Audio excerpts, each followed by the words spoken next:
Salah satu slogan Pak Kapolri yang saya lihat di Mabes Polri di ruangan Biro Wasidik itu ingin menciptakan pelayanan masyarakat 4.0. Tapi apa yang saya rasakan di sini sepertinya slogan itu hanya sebuah gimmick karena terlalu banyak oknum di institusi Polri. Kita yang di posisi benar itu dicurigai. Tapi ketika mereka yang memang di posisi salah seolah-olah mereka diajak ngopi. Kalau saya bilang dendam, kakak. Dibilang kakak dendam, tetap hati mah beginilah.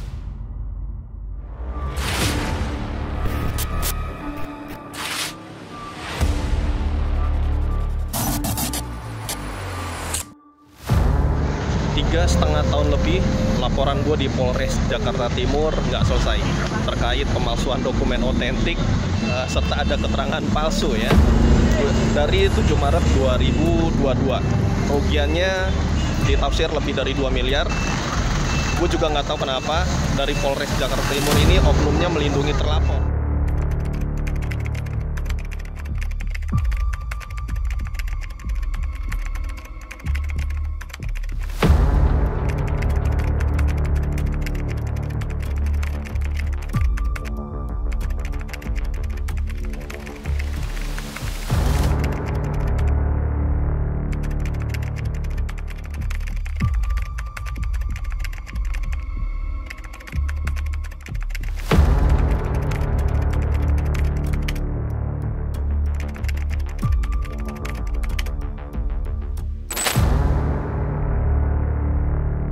Kita menemukan akta yang dipalsukan ya oleh terlapor, yaitu sebuah akta lahir dan pada akhirnya kita melaporkan nih ke Polda Metro Jaya di tanggal 7 Maret 2022. Seiring berjalannya waktu kami sudah berusaha kooperatif, kami memenuhi pemanggilan dari kepolisian ya, tapi sampai dengan saat ini masih tidak membuahkan hasil atau tidak ada titik terang. Berdasarkan SP2HP yang saya dapat, memang di situ ada informasi bahwa terlapor juga diperiksa. Dan untuk pelapor pun sudah diperiksa juga. Tapi kalau untuk saya, baru diperiksa kemarin. Setelah selang 3,5 tahun berjalan. Saya baru sekali itu diperiksa di Polres Jakarta Timur untuk dimintai keterangan. Oh, berarti terlapor dulu yang diperiksa? Ya, terlapor, pelapor, lalu untuk instansi yang mengeluarkan dokumen tersebut, diantaranya itu kan ada Dukcapil dan juga ada Rumah Sakit St. Carolus. Seperti itu. Awal mulanya di sini kita ketahuannya karena untuk terlapor berusaha mencairkan deposito di salah satu bank swasta, ya nominalnya cukup lumayan besar. Dan untuk salah satu karyawan bank di sana kan memang kenal ya sama almarhumah ya. Dan dicek mereka menggunakan akta palsu tersebut itu sebagai dasar membuat penetapan waris yang menurut kami itu tidak benar isinya. Seperti itu. Jadi kalau untuk penetapan waris itu kan sebenarnya dari kakek nenek saya itu kan punya 6 anak, tapi untuk penetapan warisnya sendiri yang muncul dan digunakan oleh terlapor ini untuk mencairkan deposito di bank itu hanya 5 keterangannya. Nah, sejak itu salah satu dari karyawan bank swasta tersebut menginformasikan kepada kami bahwa untuk adik-adiknya ayah saya ini berusaha untuk mencarikan deposito. Terakhir itu di tahun 2022 ya, 2022-2023 itu sekitar 1,1 miliar rupiah. Sebelumnya kita mencoba nih untuk kekeluargaan. Ini kenapa sih akta lahir ayah saya kok dipalsukan gitu? Karena kan yang kita lihat ini secara kasat mata ya, secara terlihat mata itu ada upaya untuk menghilangkan asal-usul untuk pidana murninya. Seperti itu. Dan tapi mungkin kalau dari saya sendiri ya mereka mencoba mengambil hak ya, hak dari ayah saya. Nah, kita coba berkomunikasi secara kekeluargaan ya, tapi dari mereka sepertinya memang tidak menanggapi ya. Tapi pertemuan itu terjadi pernah? Terjadi, Berapa kali itu? Hanya sekali. Semuanya? Tidak semua. Ada yang nggak datang? Ada yang nggak datang, betul. Baru habis itu ambil langkah hukum? Ambil langkah hukum, kita melapor ke Polda Metro Jaya di Maret 2022. Pada waktu gelar itu Bang, mereka para terlapor datang Bang? Semua?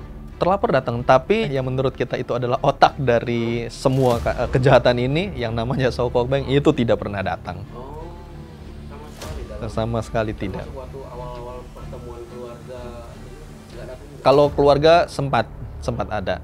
Ya cuman kan karena ini bergulir ya, ya kalau asumsi saya ya apakah mungkin dia takut atau bagaimana ya saya kurang tahu. Tapi yang jelas saya sempat tanyakan ini ke Polres, kenapa yang namanya Sokok Bank ini nggak pernah hadir.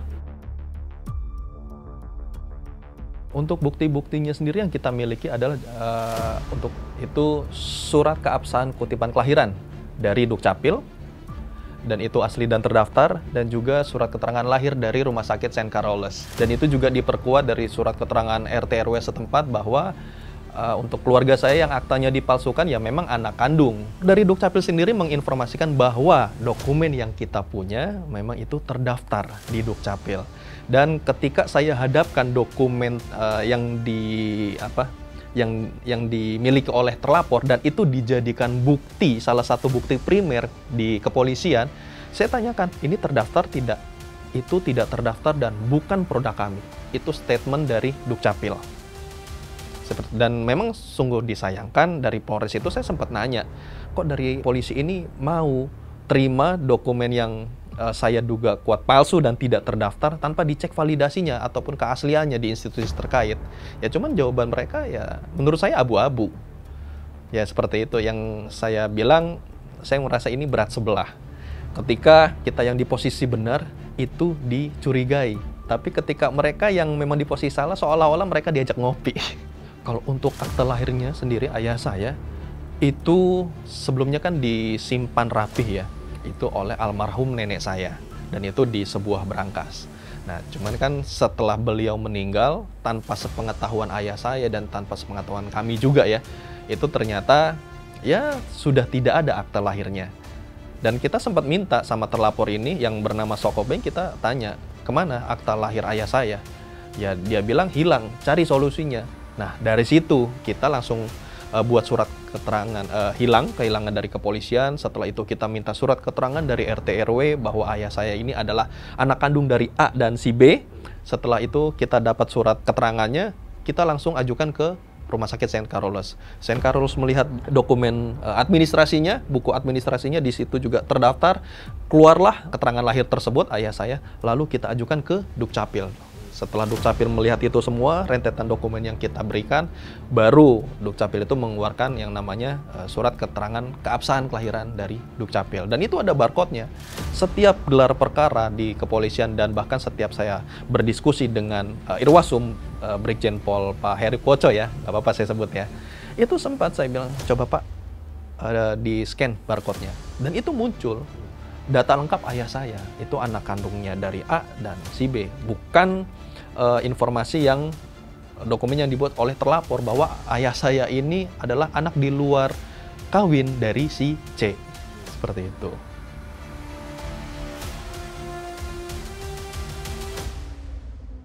Kita kan selalu aktif ya menanyakan kepada penyidik maupun subkanit ataupun kepada kasat, ini bagaimana sih untuk kelanjutan kasus kita, apakah ada kendala. Dan dari saya pun pribadi sempat menawarkan bantuan, kalau memang ada kendala ya bilang aja, nanti bisa saya bantu, apakah itu entah bersurat ke instansi mana. Cuman ya tetap dari Polres Jakarta Timur ini menginformasikan kepada saya itu nggak ada kendala. Nah ya, tapi kan selama 3,5 tahun ini ya menurut saya kasusnya tidak mendapatkan titik terang ya. Bahkan saya mendapatkan SP2HP dalam bentuk amplop coklat itu lebih dari 20, mungkin bisa 22 atau 24 amplop coklat itu saya kumpulin. Ketika kita memperjuangkan keadilan, laporan kita yang memang mandek di Polres Jakarta Timur, ya upaya kita ya sudah coba untuk melaporkan ke Bid Propam Polda Metro Jaya, lalu ke Irwasda Polda Metro Jaya, lalu ada juga Biro Wasidik Polda Metro Jaya. Kita melapor juga nih ke Propam Mabes Polri, lalu Biro Wasidik Mabes Polri, lalu Irwasum Mabes Polri. Bahkan ikhtiar kita nggak cukup sampai di situ. Saya mencoba lapor Mas Wapres. Nah, pada saat saya lapor Mas Wapres itu sebelumnya saya buat konten nih supaya dinotis. Nah, akhirnya saya buat suatu komen di VT beliau, di salah satu VT beliau. Kalau saya disapa, saya akan makan mie rebus menggunakan gayung. ya mungkin saya serasa seperti badut ya untuk mencari keadilan, tapi ya, it's okay, nggak masalah, namanya juga ikhtiar mencari keadilan. Dan itu berhasil dinotis sama Mas Wapres, sama timnya. Setelah itu saya memutuskan untuk melapor Mas Wapres di Desember 2024. Setelah mendapatkan atensi, lalu mendapatkan arahan, diarahkanlah saya ke Irwasum Mabes Polri. Mereka menanyakan detail kasusnya. Saya ceritakan semua, bukti-bukti juga, alat bukti ataupun barang bukti juga sudah saya berikan ke Irwasum Mabes Polri. Ya mereka juga memandang kasus ini memang ada delik pidana, seperti itu. Dan tapi sampai sekarang dari Polres Jakarta Timur, dengan tidak mengurangi hormat, mereka berusaha menghilangkan kasus pidana, tindak pidana yang kami laporkan. Tapi balik lagi, sampai dengan saat ini kasus saya masih mandek. Setelah lapor Mas Wapres, saya juga sudah coba bersurat Dumas ke Komisi 3 DPR RI, namun juga belum ada jawaban yang menurut saya bisa menuntaskan kasus saya. Ya setidaknya kami sih berharap untuk audiensi ya mengenai kasus kami, seperti itu. Dan juga saya sudah berkali-kali juga membuat VT dan tag ya untuk salah satu partai, mungkin Gerindra gitu kan. Nah, cuman memang belum ada respon juga. Bahkan saya sempat menyambangi kantor pusat DPP Gerindra yang di Jakarta Selatan itu sampai 3 kali ya, namun memang belum ada jawaban, dan ya mungkin itu belum rezeki saya untuk mencari keadilan lewat Gerindra. Untuk bikin Dumasnya itu kalau nggak salah ya di bulan Januari atau Februari kalau nggak salah. 2025, betul. Ya, tanggapan terakhir itu akan dikoordinasikan melalui Mabes Polri. Sampai dengan saat ini belum ada tanggapan lebih lanjut. Karena kan saya melapornya ini lewat ini ya, Dumas ya. Nah, jadi semua cara sudah saya lakukan, bahkan waktu itu dari Polri sendiri menyarankan, oh ya udah coba melapor melalui Dumas Presisi websitenya. Saya ada tuh buktinya. Laporan saya ditutup dengan alasan selesai dan tidak benar. Kapan itu? Itu di tahun 2025 ini, cuma saya nggak ingat bulannya. Bahkan saya sudah sempat bersurat ke Kemenseknek, ke Pak Presiden Prabowo ya. Cuman hasilnya sendiri menurut saya cukup kaget ya. Laporan tidak ditindaklanjuti karena belum 1 bulan SP2HP yang saya dapat dari Polres Jakarta Timur. Ya saya bilang sama anggota Kemenseknek, untuk SP2HP yang kita terima itu isinya hampir sama semua. Dari beberapa bulan-bulan yang kebelakang itu hampir sama semua. Tapi ya tetap dari Kemenseknek menginformasikan ya kita nggak bisa proses, belum bisa proses. Seperti itu. Ya sedih sih, cuman ya nggak apa-apa, itu jadi pengalaman saya juga. Ya mungkin untuk teman-teman di luar sana ketika punya masalah yang sama, yang sulit nyari keadilan, ya seperti itu rules-nya. Sejauh ini sih tidak ada tekanan ya. Nah, alhamdulillah tidak ada tekanan, tapi ya jujur aja kita merasa tertekan dengan laporan kita yang tidak kunjung selesai di Polres Jakarta Timur. 3,5 tahun lebih. Bahkan saya membuat VT di TikTok dan itu hingga viral, dan belum ada yang me-reach out kami. Biasanya kan pada saat itu saya viralkan itu biasanya ada dari Paminal Polda itu menghubungi kami. Tapi ketika yang terakhir viral itu setelah Polres Jakarta Timur itu ada pembakaran ya di sana, ya saya buat VT di sana, dan di situ saya mention juga kasus kami ini tidak selesai 3,5 tahun walaupun sudah diatensi oleh Polda Metro Jaya dan Mabes Polri. Kalau untuk masalah kuasa hukum sendiri ya kita berjalan sendiri ya dalam hampir 2 tahun terakhir, karena kami pada saat mencari keadilan harus menelan pil pahit, yang dimana ya kita mencoba mencari keadilan di antara 4 pilar hukum ini. Ya kita bertemu oknum, entah itu oknum lawyer dan oknum polisi dan sebagainya. Totalnya sekitar 5. Kita ganti-ganti kuasa hukum, yang dimana ya hampir sama endingnya itu kita harus mengemis, meminta informasi seperti itu.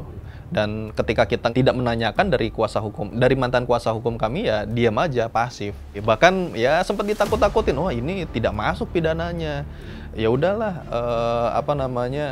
ikhlasin aja ya. Cuman kalau dari kami itu bukan institusi yang kita lawan ya, tapi yang saya lawan ini adalah oknumnya. Kalaupun kita mencari keadilan dianggap melawan, ya saya siap dilawan. Kalau tadi kan kalau nggak salah sebutin depositonya itu 1,1 M ya? Betul. Kalau untuk peruntukannya seperti apa saya nggak tahu ya, tapi yang jelas itu sudah cair oleh terlapor. Sebenarnya pada saat mereka melakukan pencairan di cabang salah satu bank swasta itu kan di Pasar Mester ya. Karena salah satu pegawainya itu kan tahu silsilah, dan ketika diberikan dokumennya datanya, oh ini kok kurang satu gitu. Makanya dari bank tersebut tidak memperbolehkan atau tidak mencairkan untuk deposito tersebut. Tapi terlapor ini tidak kehilangan akal. Mereka coba ke bank swasta tersebut tapi di pusat.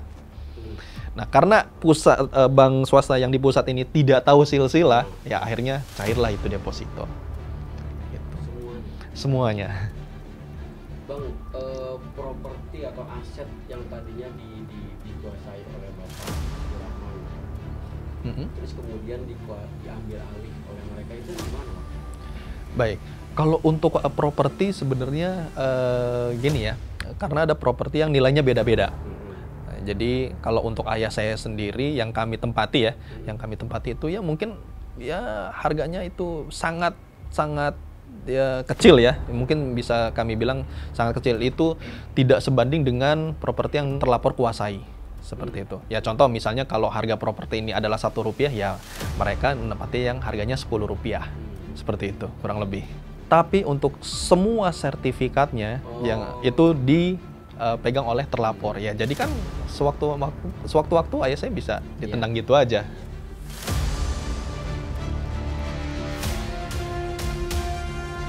Setelah kasus ini mencuat, kita sama sekali tidak ada komunikasi.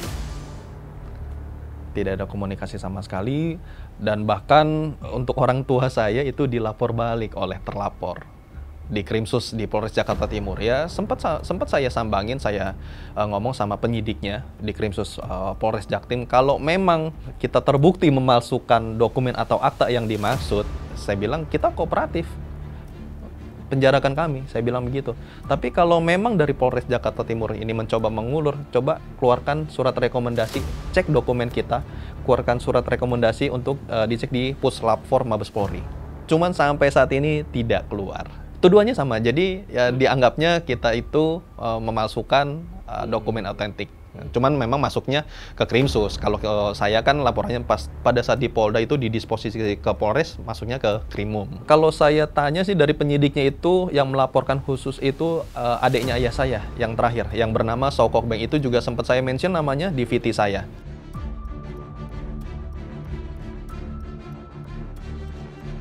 Ya, alhamdulillah ada teman-teman media yang bantu untuk memperjuangkan keadilan seperti itu. Tapi balik lagi, bagi kami itu keadilan yang kita perjuangkan saat ini juga masih belum kita dapatkan, gitu kan? Karena juga kita itu mencari keadilan di institusi yang saya harap itu bisa memberikan keadilan ke masyarakat, gitu.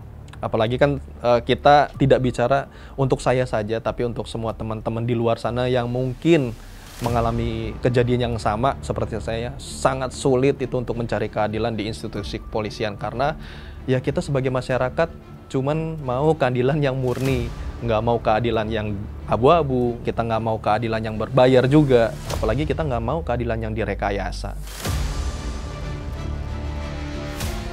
Harapan saya untuk dari institusi kepolisian itu ya harus lebih mengayomi masyarakat, tidak boleh berpihak.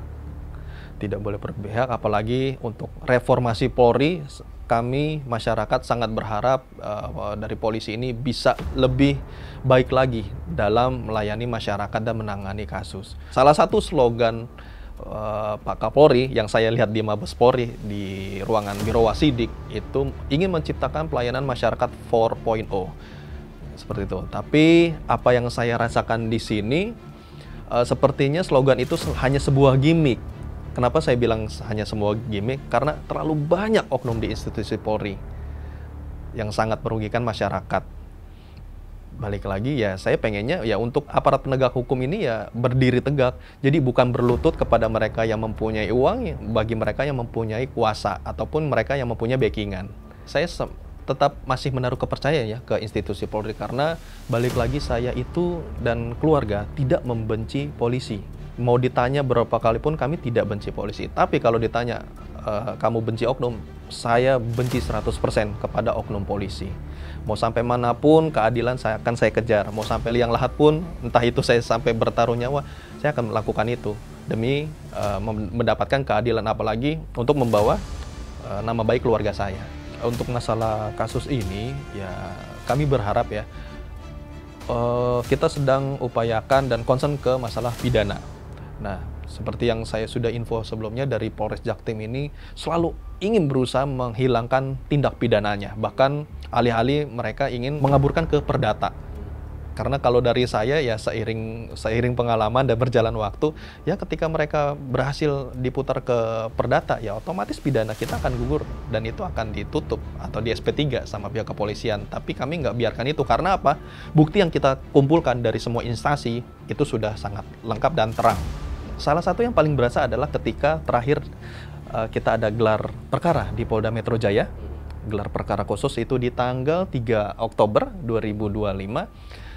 Dari Polres Jakarta Timur ini menginformasikan bahwa pelapor ini tidak puas untuk masalah pembagian waris. Nah, ketika saya diberikan kesempatan berbicara di forum tersebut gelar perkara, langsung saya bilang seperti ini. Sepertinya dari penyidik Polres Jakarta Timur ini ada yang terlewat, karena konsen kami adalah tindak pidananya. Pidana murninya yaitu ada niat untuk menghilangkan asal-usul. Seperti itu. Anda melihat ada oknum yang bermain? Ya. Saya sangat kental terasa, dan untuk di Polres Jakarta Timur ya saya merasa ini berat sebelah. Seperti itu kan, harusnya dari kepolisian sebagai penegak hukum itu kan tidak boleh berpihak ya, harus netral. Karena untuk dari penegak hukum sendiri, kalau bagi saya itu harusnya berdiri tegak, bukan berlutut.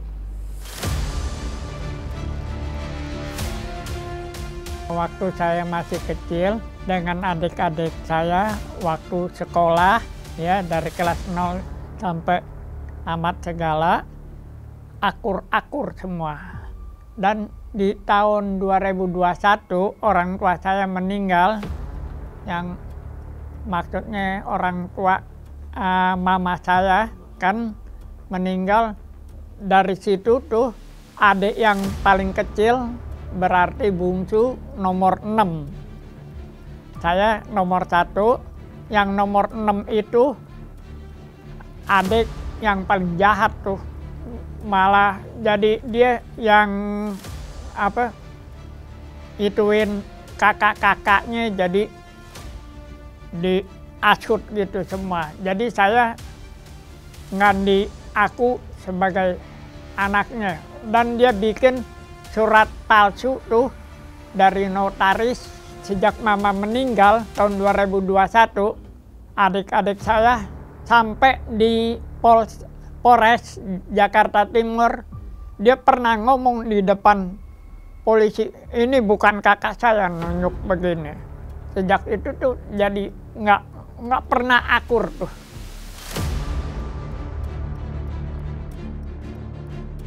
Saya pernah dilaporin ke Kremsus.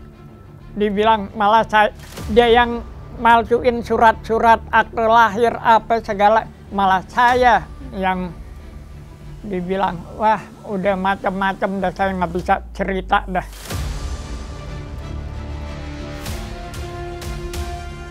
Saya jadi kesel.